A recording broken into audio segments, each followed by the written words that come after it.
What happens when your marketing campaigns start missing the mark, despite the data, the strategy sessions, and the ideal customer profiles that you've built? Most teams assume the fix is better targeting or new creative, but the real issue isn't your ads. It's that you're still guessing what your audience wants. I'll show you how to replace that guesswork with precision using the A.I.M framework, so every campaign you run starts from truth, not assumption. This is what ROI looks like when you know your audience, and this is what it looks like when you're guessing. And no, you can't get this type of results through pumping out more ads. You actually need to first identify what are the reasons that the campaign is crashing. And I have a specific framework that I like to use using the letters CRASH.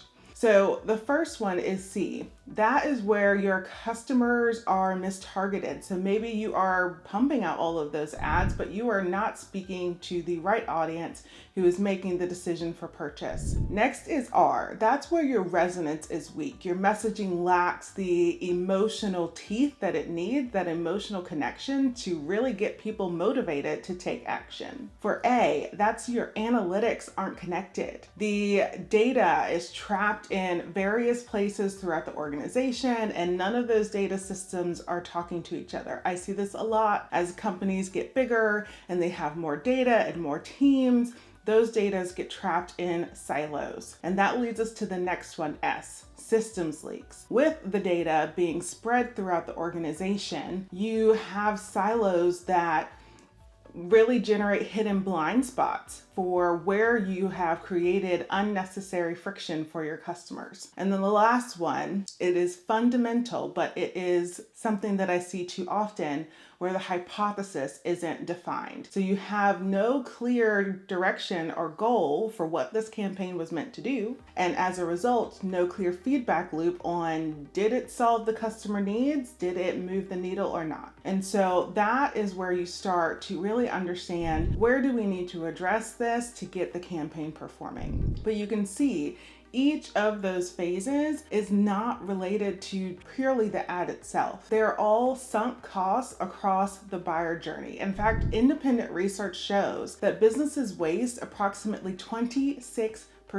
of their marketing budgets on ineffective strategies. And so a company that's spending, let's say, 7% of a revenue, if it's a company making $5 million a year, 7% of their marketing budget puts you around $350K a year. And if you're wasting 26% of that on ineffective strategies, that is over $90,000 going down the drain every year. It's not the kind of expense and not the kind of mistake that you can just chalk up to test and learn. It needs to be addressed. The more data your team collects, the worse your campaigns actually perform. That's the part that no one really talks about, because more data doesn't necessarily mean you have more clarity. In fact, it can be the opposite, as people have their own interpretation, their own biases that come into play that can create more confusion and slow down your processes to get to effective campaigns. So another thing that I see when organizations are trying to solve this issue is that they think, well, we just need more data. We don't have the right data to make the best decisions. Let's buy more dashboards. Or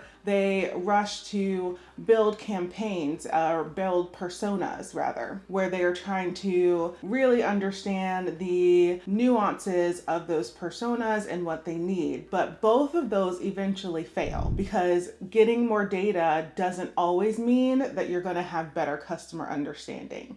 And here's why. So usually when businesses are ready to build a persona, it's usually driven by brand marketers, and they are generating this through their customer knowledge, their own experience, but they don't really take into account the cross-functional team experience. They don't loop sales in, they don't loop product development in, and so it's subject to their own bias just because they are focused on the marketing efforts alone. Another reason personas eventually fail is that they are static, and your customer is evolving faster than you can update that PDF. Let's just be frank about that. Okay. The other side of this is that people or organizations lean into creating more dashboards. And dashboards give you real-time data, which is a good thing, but they are also limited in the integrity of the data that they sit on top of. So a real example of this is as companies are onboarding all of these AI tools, what they've realized is over 90% of these AI pilot tests are failing to meet expectations, not because the AI tools aren't delivering, but because the data that it sits on top of is messy. It's siloed, and you have one data source that doesn't speak to another. And so you can't access the full potential of AI if you have messy data underneath. And so until there are clear data governance procedures, or until the business is ready to invest in cleaning up that data, your dashboards also aren't going to be able to deliver as much as they possibly could. So that is why your data-driven campaigns might still be missing the mark. Either you have real-time data, but it's founded on something that's kind of messy, or you're working with outdated personas that get you the why behind the buy, but can't keep up with real-time customer evolution. So you need something else that provides clarity. So we talked about you don't need better personas or prettier dashboards. You need this one step that every high-growth Fortune 500 company is using to actually understand your customers. It's called audience immersion, and it is treating your customers as their multi-dimensional selves, not just data points. So it combines empathy and analytics through qualitative and quantitative methods. So you understand the real reasons behind why your customers buy the things they buy today, not several months ago. It also includes cross-functional representation in those audience immersions, face-to-face interaction with your customers that's not just led by the marketing brand team, but you get sales involved, you get product development involved, all to have those face-to-face conversations with your customers to pressure test assumptions, to go beyond what the dashboards are telling you and really understand the emotional drivers behind the buy. And it removes bottlenecks across the organization by people having different interpretation of the data. Can I just tell you, it's not the fanciest solve, but it is really meaningful when you have the head of sales and the head of brand all being able to articulate what the customer really needs and why a campaign will or won't work based off of firsthand interaction. They're not guessing at that point. And so the ability to level set that understanding is really powerful when the leadership needs to make decision about the campaigns. So this combines, like I said, the quantitative analytics and the qualitative emotional depth to give you both context, empathy, and scale. And that is where the real money unlock lives. Teams that use this form of immersion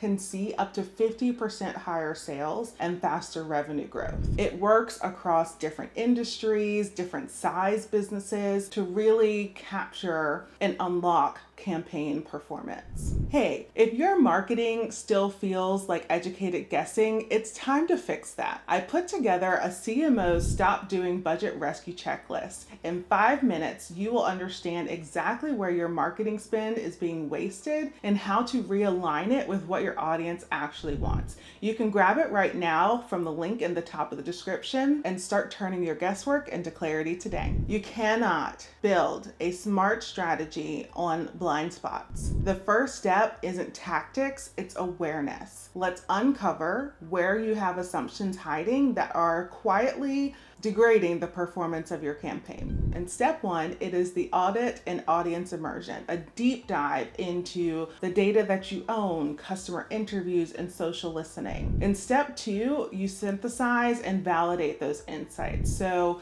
we here at Guidance Grove use proprietary tools to embed buyer psychology and emotional resonance into those key moments along the buyer journey. From awareness to consideration and purchase, what are those key emotions that our customers need to feel in order to move themselves along the buyer journey? And the third step is activating that campaign from audience reality, not assumptions. That is when your messaging finally stops sounding like marketing speak and starts sounding like the customer. And the result is clearer strategy, stronger alignment across your teams, and eventually higher return on investment. Once you've replaced guesswork with grounded insight, your campaigns start hitting the mark consistently. But even the best audience understanding won't save you if your product is built on shaky foundations. If you've ever poured months into a launch that didn't deliver the results you expected, don't miss my next video.